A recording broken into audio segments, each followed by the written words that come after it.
मैं आप श्रोताओं को नमस्कार। पुनः मैं प्रहलाद की एक और कहानी कथा प्रारंभ कर रहा हूँ। वो इस प्रकार है कि प्रहलाद को जब कुछ बड़ा हुआ तो नामांकन के लिए विद्यालय में भेजा गया।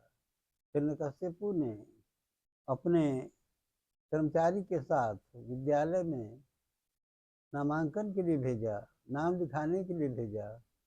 तो प्रथम दिन शिक्षक ने कहा कि देखो वो भगवान हैं, उनको प्रणाम करके पहले आओ।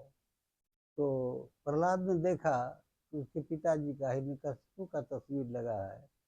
तो उसने कहा कि वो तो भगवान नहीं है, हमारे पिताजी हैं। भगवान समझकर मैं उनको प्रणाम नहीं करूँगा।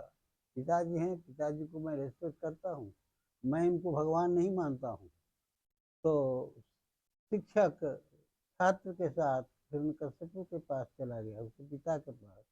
उसके पिता के पास शिक्षक गए और कहा, कंप्लेन किया कि देखिए, आप ही का लड़का आपको भगवान नहीं मानता है।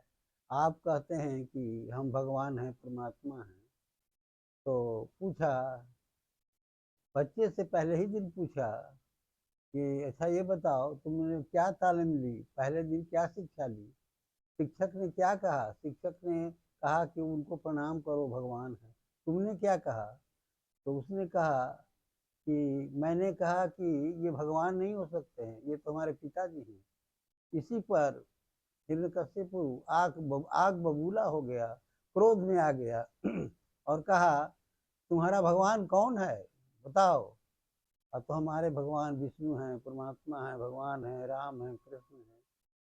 तो प्रहलाद हिरण्यकशिपु ने कहा कि मैं तुम्हारे विष्णु का अंत कर दूंगा, तुम्हारे भगवान का अंत कर दूंगा, समाप्त कर दूंगा।